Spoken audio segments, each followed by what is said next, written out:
of Asante man, who is the early fellow of the Royal Historical Society. Seated with him, make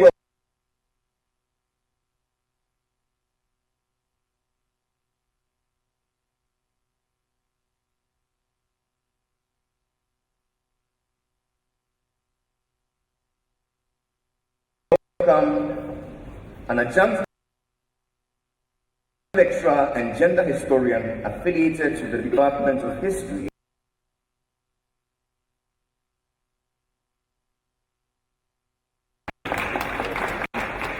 In their distinguished company,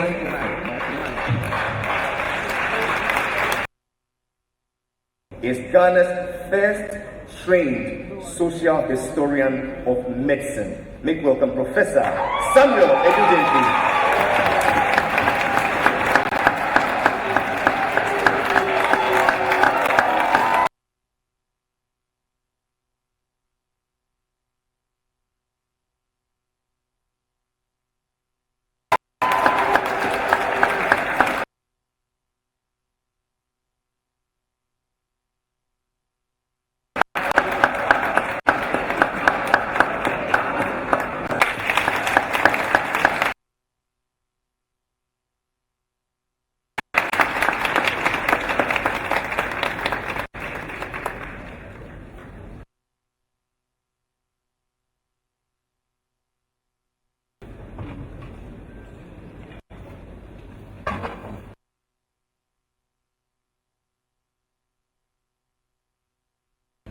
And last but certainly not the least, our brother, our father, Professor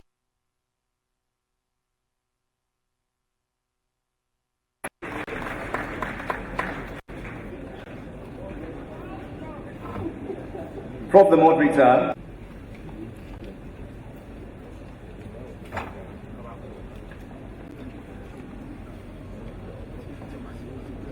His Royal Highness Nana Otumbo to have a view, Nana Drabin, Chair of our Silver Jubilee Planning Committee, Nananum, Honorable Minister, parliamentarians, the Vice Chancellor, my academic colleagues, university, distinguished ladies and gentlemen, please allow me to stand on all previous protocols which acknowledged our present dignity. As Jerry mentioned, my name is Emmanuel Kwekwe. I'm a professor at Harvard. The context and the format for the symposium, and then I'll sit down. So we are looking at the last quarter of a century, so from about 1874 through the Yakantua War of 1900-1901. Some of my colleagues may share reflections that might go a little forward than that. We have 4 speakers. The first speaker will be Tom McCaskey to provide a big picture. So we are looking at how the Amandine and the Amand War fared quarter of the 19th century. So a big view. And then Samuel Edudenti will come after that and provide a perspective from Kumasi, a cosmopolitan city, a royal city, and the perspective on this last quarter of a century. Then we'll go to Professor Samuel Edudenti, who will look at the missionary factor, both in Sagrenti, going through the annexation in 1896-1900. After all, it was the taking of the Ramsiers and Kune, Bodas, keeping them in Kumasi for 4 years, that incited the sentiments that would lead or feed into Sagrenti War. It is also important to note that as the 1896 expedition came, they were followed by missionaries. So it is not surprising that some of the earliest photographs we have of the submission of Krempet and his mother are from the archives of the Basel missionaries, because they followed the invasion of of 1896. Then we'll go to Eugenia Anderson, and I've been enjoying conversations with her these last few days. I've had the pleasure of being associated with two histories by two Asante. The first one by Prempeh I when he was in the Seychelles, and then the present one that we will launch by Prempeh II. In conversations with Eugenia, she challenged me to reflect on what a history of Asante could look like if dictated by an Asante woman, and what that female perspective of Asante could look like. And I think I'll sit with that for some time to come. Each speaker will have 12 minutes for opening remarks, maximum 15 minutes. Because they are professors, they are welcome to come to the podium to share their opening reflections. I encourage them to look in my direction, so when I do this, you know you have 3 more minutes, and when I do this, you know you have to stop talking. And since the 2 points here, stop talking, you stop talking. After they finish, we will open up for Q&A, and I'll ask the audience to ask a question. Let it be a question or a very brief comment. We are creating something called Asantepedia, which will be a popular platform online for individuals and families to deposit stories they have from their families between about 1874 and Prempeh I's return in 1924. So if you have good stories, that's where it should be, so that as many people as possible can ask short questions. So that's the format, and I will now invite Tom McCaskey to start us off. So let us welcome Professor Tom McCaskey.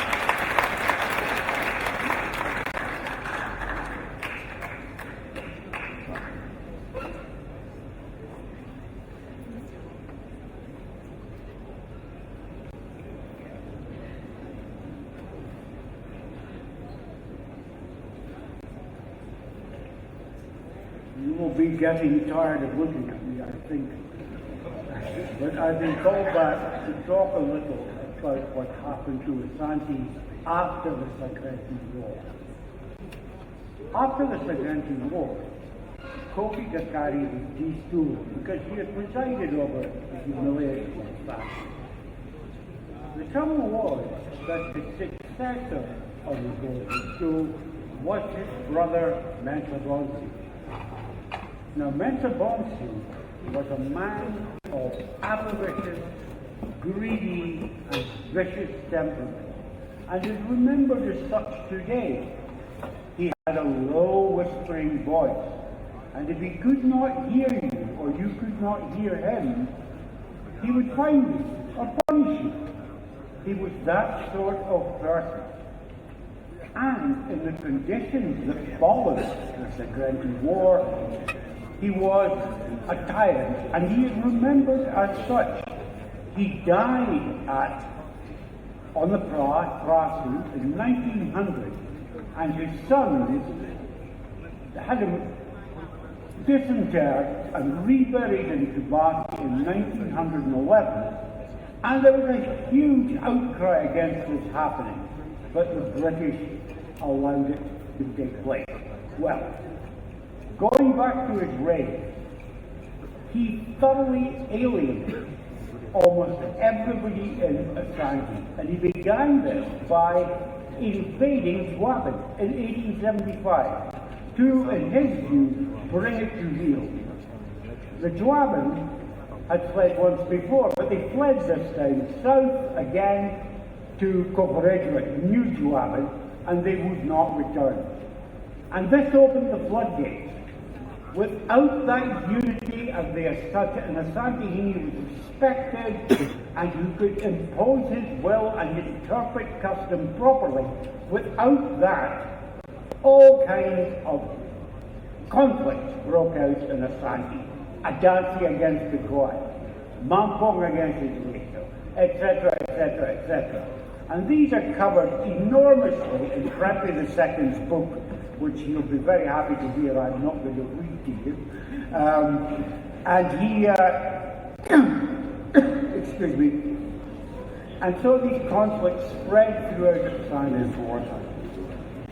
When I was introduced, it was mentioned that I had written a book on a Kumasi village between 1850 and 1950. That village is now in Kumasi, it's Adibeba, which belongs to the Manweri school. And in that book, I was able to cite testimonies of people who lived through the Civil War of 1883 to 1888 that were collected in the 1940s. And it was a period of intense deprivation. People starved to death. People were homeless. People were refugees. And meanwhile, the warlords, the Amandini, who had asserted themselves against Mensa Ponsu, descended into a civil war between themselves. The country was in ruins. Kumasi, in the end of the 1880s, was in a terrible condition. An Englishman on his way to Jaman in the Ivory Coast visited it in 1889 and said it was virtually in ruins. It was nothing like the way it had been portrayed in the early 19th century by earlier English visitors. And so, Ajiman Prempeh came to the school in 1888 amidst these ruins. And he set about repairing the Asante Band, bringing it back together as best he could. And he had some notable successes. An expedition to Nkoranza in 1892 brought the Nkoranza back into the fold of the Asante Band independence. But of course, as I mentioned in my opening remarks, Ajiman Prempeh could do nothing about the British. And so, while he was desperately trying to get the Asante Band reunited under his authority, the British came, as I mentioned in my first address, the British came to take him away in 1896. Now, in Prempeh II's history, there is an account of the debate that he had with his chiefs about what he was going to do. And he said to them, if we fight, we will all be killed and Asante will be ruined. So I will sacrifice myself as the Asante and go as a prisoner with the British so that they will not fight here and they will not make the Civil War even worse. So Prempeh was taken away with his mother and his father, Wiji Jambini, off to jail in Elmina. And the Asante were not happy with it. They were very unhappy about it indeed, which is why, as I said, that war broke out in 1900-1901, the Ya Asante War. Now, it is very difficult to compress and to tell you in any detail, in fact I thought nobody could, the events of that period, 1883, between 1875 rather, and 1900 when Prempeh was taken away. They are immensely complicated, but certain things need to be noted, even if only briefly. Firstly, Prempeh had some notable successes. As I said, in Nkoranza, and with a number of areas around Kumasi. But he could not stem the tide of disaffection that had been caused by the sheer anarchy of the war and the brutalities inflicted during it. Not only that, but now the British deliberately seduced dissident Asante who were against Prempeh, to come south into the Gold Coast colony, as indeed the Juaban had done in 1875, and there they were given both protection and allowed to plot against the Asante as in Prempeh. Now, these are a very significant group of people, and the reason is simple.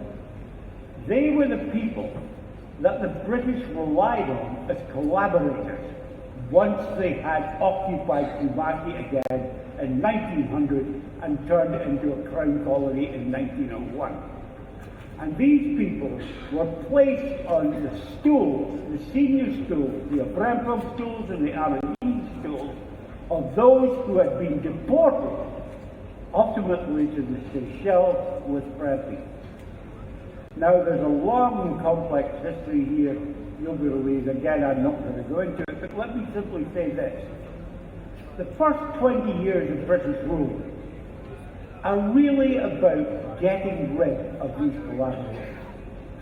The Asante people themselves would not put up with these people. People like Kwame Wachie and Agoda, or Kwame Tua of the Jazara School, or the British informant Kwesi Appiah Nuama, Kwame Tua's brother, who was made Achiabihini by the British.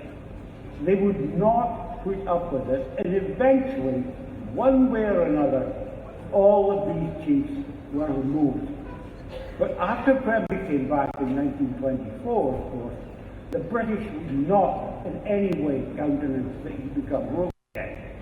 That had to wait until 1931, when he was reinstated not as Asantehene, but as ruler of the Kimati division, and nothing else.